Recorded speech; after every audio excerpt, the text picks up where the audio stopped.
We often went to Granny's house for weekend sleepovers as well, as all of the children in my family were drawn in close to listen to her stories.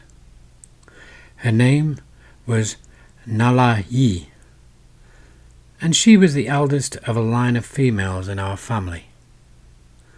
Her traditional name was Quinixwa Ogwa, Thunderbird Lady. She had one single wide bed up for grabs for sleepovers, so my cousins and I would sleep crossways on the bed. When there were too many of us, the last ones fighting for some blanket cover on the outside edges of the mattress. We younger children liked staying there, mingling with our older male cousins, Stephen, Jim, William, Tom, and Godfrey when they came to visit, to hear their stories as well.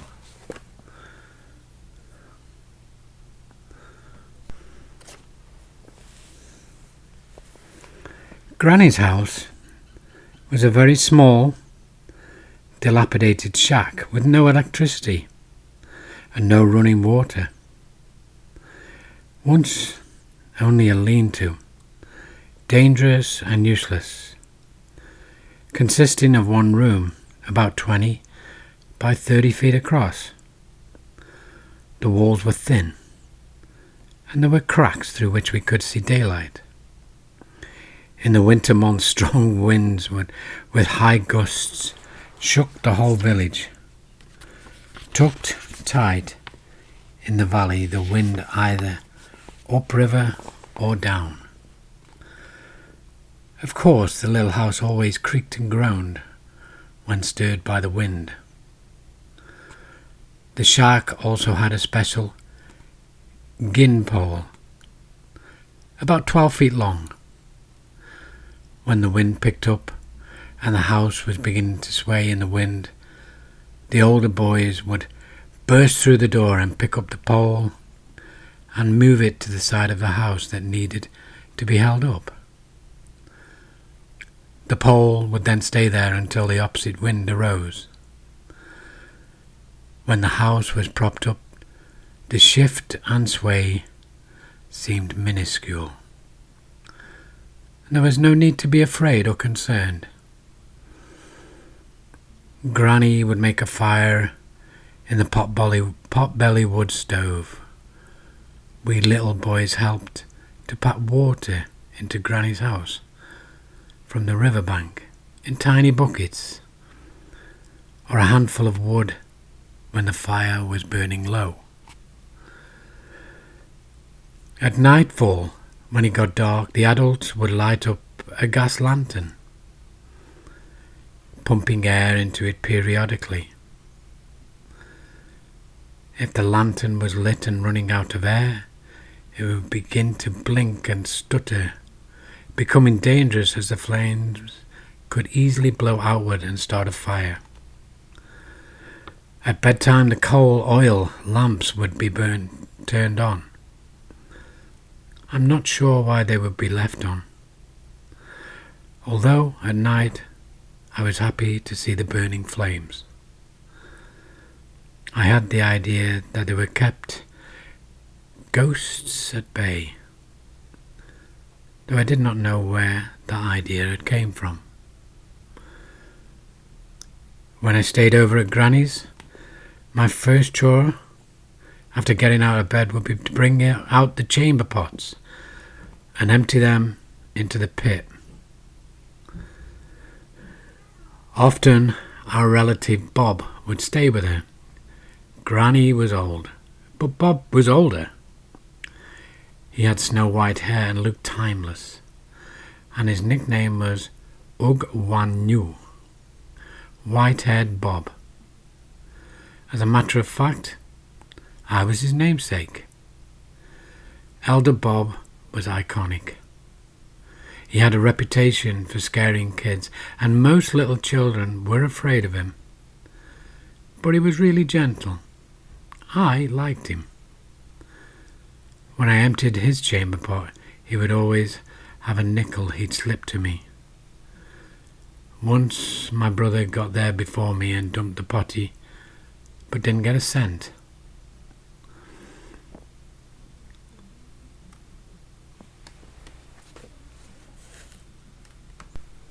Granny speaks to me even now in the yearning I have to hear her voice and to remember her teachings.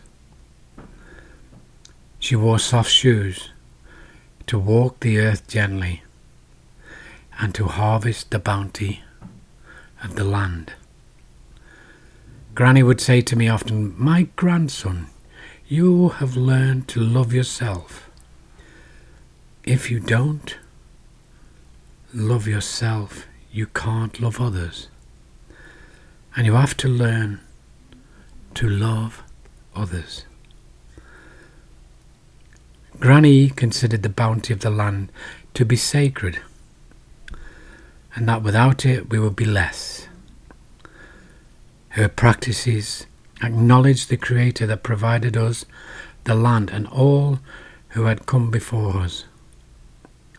There were prayers, ceremonies, and an acknowledging of our sacred ancestral history. In the evening we would gather up all the leftovers, open our little pot-belly stove, and pour the leftovers in there. We would tell the ancestors to be well. Her worldview was all-encompassing. The sky world, animal world, mortal world, undersea world, spirit world were real for her. It was real for all of the others in the village too. And that meant that we needed to pay homage to all of those elements that made up our lives. Love is the foundation of everything. Granny taught me love for the universe, for the world around us, for our family, for self. Granny barely left our home territories. She stayed in our small areas, our small villages. People with one culture, one language, one spirit. And she was smart because she made that choice to stay, to resist all the forces that seemingly were against her, in order to devote her time completely to her family and children, and especially her grandchildren. "Don't let the big noise bother you," she would say to me. "Be your authentic self. Where and whenever you can, hold on to those things that are of value to you. Truth, love, respect, humility. Those are values that apply to any time, any culture." Granny loved the Kincombe River, the estuary, the Guildford Island forests and beaches. She would bring us with her to harvest, gather food, and to demonstrate the sanctity of the wonder of nature in those places, reminding us find peace and solace there. Children in Guayasdams learned who they were, where they belonged in the family history, their genealogy. We tend as human beings to give the best description to our realities. If we're all adopted into the same family, we will belong to one clan. None of the history ever changed. It was the same story that was taught down the generations since time began. But what did change was who we were and how each child in the village related to the world around us as we grew older. Throughout the course of their lifetimes, our people received more than one name. The intention of how we name our people is more noble and powerful, in tune with the stage we're at and how we are growing and becoming. In an older culture, there are ceremonies that connect to the raising of children. It was understood that before 10 moons, a child was still hovering between the spirit world and mortal life. Reaching this milestone, there was a formal ceremony to welcome each child into permanency in their human family and the human race. Adolescent girls, when they reached their first period, would also receive a special ceremony. Throughout the course of children's lifetimes, there were cultural markers for the acquisition of knowledge, of experience, to honour and witness and mentor and teach and hold children at each life phase. Time was taken to make sure that children knew, understood, and felt the love of these ceremonies. Our elders would always extend the hand to the child, and that was the intention when all of the people were assembled.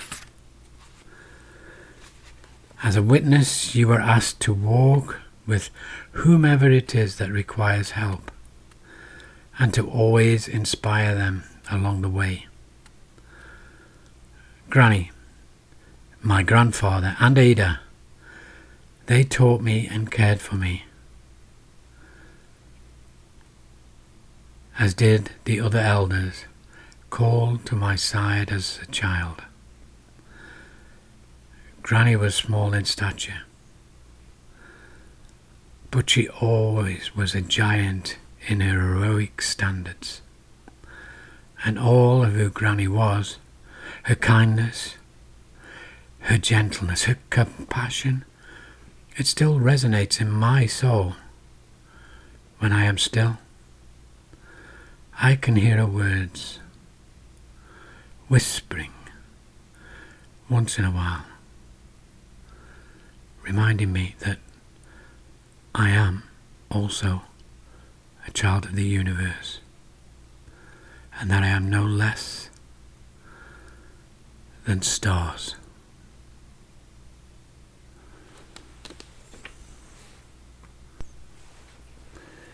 Everyone on earth knows the word love. Everyone.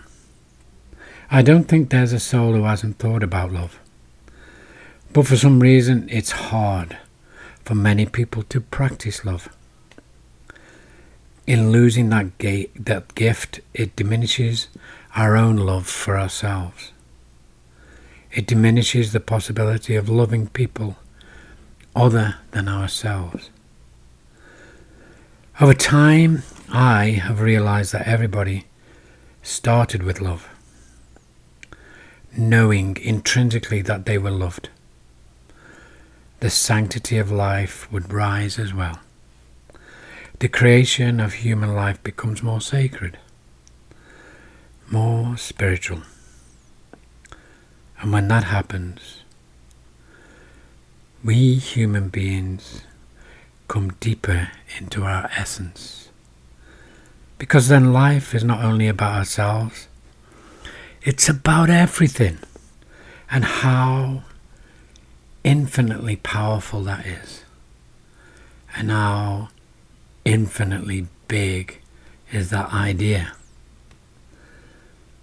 You and I are tiny in the grand scheme of things, but we are also part of this universe. The loss of sanctity for people and for Earth is what has resulted in the desecration of our territories and lands. Our loss of moral compass as human beings is what is really creating hell on Earth, causing too much suffering for too many people. Our human virtues are our values, our principles.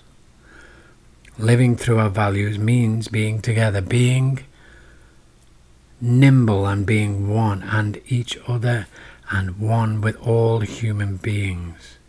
One with the animals, one with the spirit. It is the interconnectedness that is missing when we don't aim to live as our highest selves and become singularly focused on just our own well-being, our own lives, our own businesses. We lose the prevailing need for care and compassion for each other. The rising anti-Asian sentiment, the need for Black Lives Matter, and the fact that Indigenous peoples, of course, have been under the gun since the first European arrivals on the shores of America. All of those issues can be connected back to a lack of compassion. We have to speak up, and we have to make it right, and we need more voices that simply talk to and about our highest humanity, about our highest collective selves, making sure nobody gets left behind. Granny's message to us was that the newcomers who were destroying a lot of our ways, hurting our people, they didn't care about us. Even so, we must always remember that all of us still are one people. We have been here forever. They are here and they are not going away. We have to try and find a way to live together. Share the land, share the bounty, talk to each other, hear each other. We all have stories to tell. Granny would say, every nation on earth, every race on earth, everybody on earth has a story to tell. It begins with the thrill and promise of a newborn baby's cry and ends with our last breath. We have one life, and living comes without dress rehearsals. Time builds up upon itself, from Genesis to Genesis, from the beginning to the end. All matter has ever been interconnected. All humans have been one with each other. But the fact that our spiritual law has been avoided, this has brought forth much human error, anguish. In the miracle of life, we are not privy to a script or a completed master plan. And it is then, in this spiritual void, we stop telling our stories to each other, that the walls begin to creep up. We can respect others, celebrate together all of our diversity and difference, and create the love and light that the world is so very much needs. Every child who experiences life should grow up to know that love and what it means. Every child who experiences life should grow up to know that love names for each of us: security, safety, connection and oneness. Yes, oneness. Love is the foundation of who we are. Thank you.